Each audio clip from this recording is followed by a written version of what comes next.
FB tweet. Pinterest email send text message print. Trevor Reed, a former U.S. Marine who was detained in Russia for nearly 3 years before being released in April, is revealing some of the horror he endured while inside a Russian psychiatric treatment facility. "I was in there with 7 other prisoners in a cell.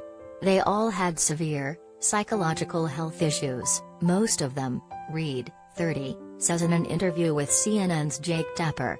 "So over 50% of them in that cell were in there for murder.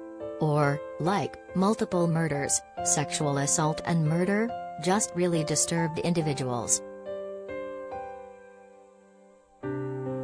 Reed was freed in April as part of a prisoner exchange that allowed the release of Russian citizen Konstantin Yaroshenko, a pilot who was serving a 20-year sentence in the U.S. after being convicted of drug smuggling in 2011.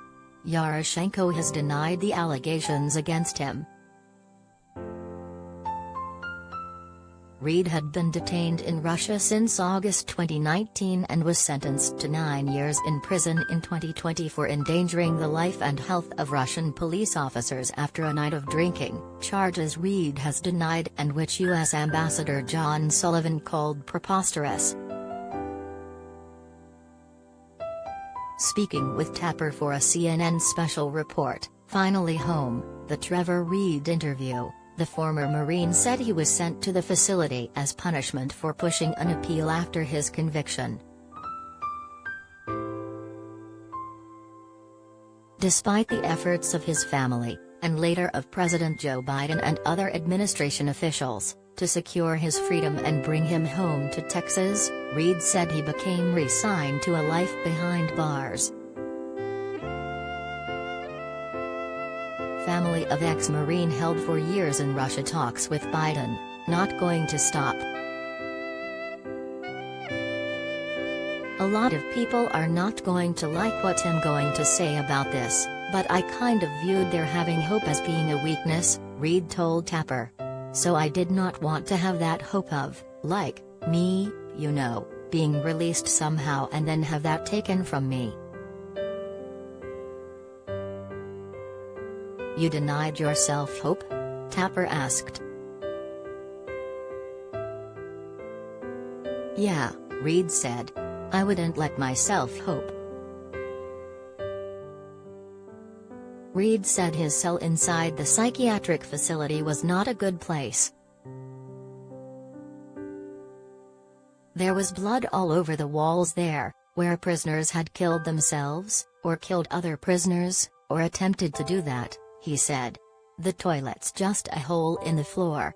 And Therese, you know, crap everywhere, all over the floor, on the walls. There's people in there also that walk around that look like zombies."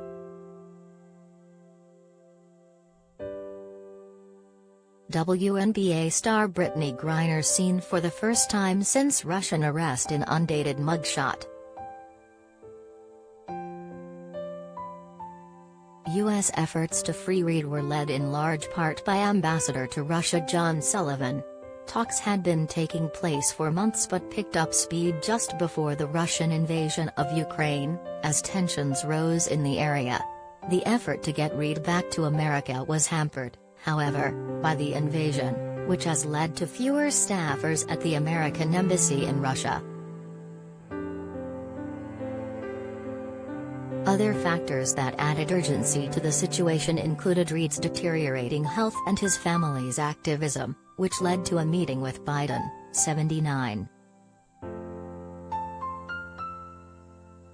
The Reeds are the only family of a detainee to secure a meeting with the president, according to CNN, which reports that Reed's father, Joey, believes that it was that meeting that made his release possible.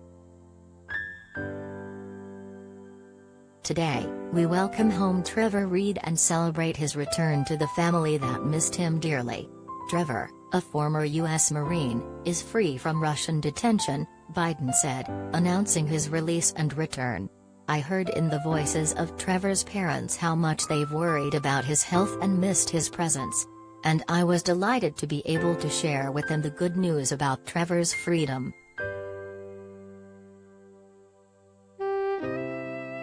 Finally home, the Trevor Reed interview airs Sunday night on CNN.